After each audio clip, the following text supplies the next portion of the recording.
ദൈവനാമത്തിന് മഹത്വമുണ്ടാകട്ടെ. ദൈവവചനത്തിൻ്റെ ശക്തിയാൽ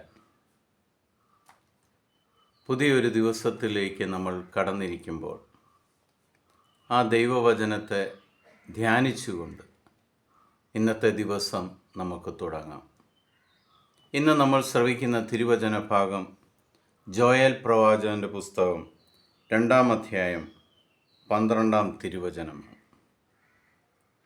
കർത്താവ് അരുളിച്ചെയ്യുന്നു, ഇപ്പോഴെങ്കിലും ഉപവാസത്തോടും വിലാപത്തോടും നെടുവീർപ്പോടും കൂടെ നിങ്ങൾ പൂർണ്ണ ഹൃദയത്തോടെ എൻ്റെ അടുക്കിലേക്ക് തിരിച്ചു വരുവിൻ. നിങ്ങളുടെ ഹൃദയമാണ് വസ്ത്രമല്ല കീറേണ്ടത്. നിങ്ങളുടെ ദൈവമായ കർത്താവിങ്കിലേക്ക് മടങ്ങുവിൻ.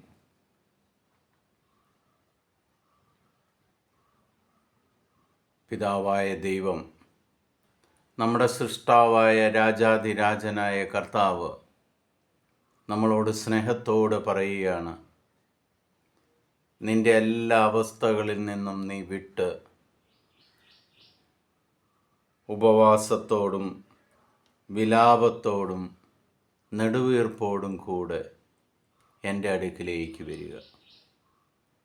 പ്രിയ സഹോദരി സഹോദരങ്ങളെ, ഈ നോമ്പിൻ്റെ അവസാന ദിനങ്ങളിലേക്ക് നമ്മൾ അടുത്തു വരുമ്പോൾ ഇന്ന് നമ്മൾക്ക് നമ്മളെ തന്നെ ആത്മശോധന ചെയ്ത് നമ്മളെ സ്നേഹിക്കുന്ന കർത്താവിൻ്റെ സന്നിധിയിലേക്ക് പശ്ചാത്താപത്തോടെ ചെയ്തു പോയ തെറ്റുകളെ ഓർത്ത് വിലപിച്ചുകൊണ്ട് എൻ്റെ കൂടെ വസിക്കുന്ന ദൈവത്തോടൊപ്പം ഞാനും വസിക്കും എന്ന് ഉറച്ചു വിശ്വസിച്ചുകൊണ്ട് ആഗ്രഹിച്ചുകൊണ്ട് ആ ദൈവത്തിൻ്റെ സന്നിധിയിലേക്ക് നമ്മുടെ ഹൃദയത്തെ കീറി മുറിച്ച് ആ ഹൃദയത്തിൽ നിന്നാണ് എല്ലാ ദുശ്ചിന്തകളും എല്ലാ തെറ്റുകളും വരുന്നത് എന്ന് മനസ്സിലാക്കിക്കൊണ്ട് ആ ഹൃദയ വിചാരങ്ങളെ ഒന്ന് കീറി മുറിച്ച് കർത്താവിൻ്റെ മുന്നിൽ നമ്മളെ തന്നെ സമർപ്പിച്ചുകൊണ്ട് നമുക്ക് ദൈവത്തിൻ്റെ അടുക്കിലേക്ക് മടങ്ങിയെത്താം. നിങ്ങളൊരു അനുഗ്രഹമായി മാറാൻ ആ ദൈവത്തിൻ്റെ സന്നിധിയിൽ നമ്മുടെ ഹൃദയത്തെ തുറക്കാം.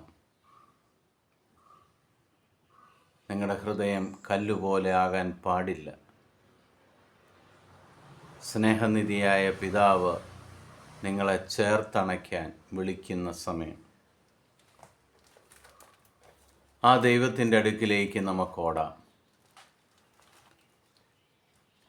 ചെയ്തു പോയിരിക്കുന്ന തെറ്റുകളെ ഓർത്ത് നമുക്ക് പശ്ചാത്തപിക്കാം. വേദനിപ്പിച്ചവരെ ഓർത്ത് നമുക്ക് ക്ഷമിക്കാം.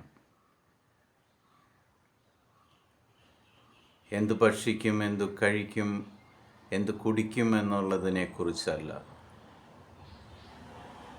നിൻ്റെ അധരത്തിൽ നിന്ന് വരുന്നതിനെ ഓർത്താണ്, നിൻ്റെ പ്രവൃത്തികളെ ഓർത്താണ് ദൈവം വേദനിക്കുന്നത്. കാരണം അധരത്തിൽ നിന്ന് വരുന്നതും നമ്മുടെ പ്രവൃത്തികളും ഹൃദയത്തിൽ നിന്നാണ് പുറത്തേക്ക് വരുന്നത്.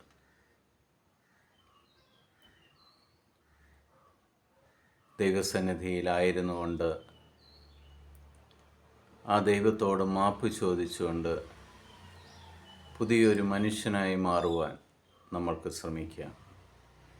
പിതാവായ ദൈവത്തിൻ്റെയും പുത്രനായ യേശുക്രിസ്തുവിൻ്റെയും പരിശുദ്ധാത്മാവിൻ്റെയും കൃപയാലും അനുഗ്രഹത്താലും നിങ്ങളുടെ ഹൃദയത്തെ കീറിമുറിച്ച് ആത്മശോധന ചെയ്യുവാൻ ദൈവം നിങ്ങളെ സഹായിക്കട്ടെ എന്ന് പ്രാർത്ഥിക്കുന്നു.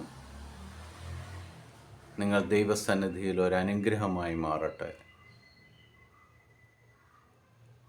നല്ലൊരു ശുഭദിനം എല്ലാവർക്കും നേരുന്നു. ഈശോയുടെ സമാധാനം നിങ്ങളുടെ കൂടെ ഉണ്ടായിരിക്കട്ടെ.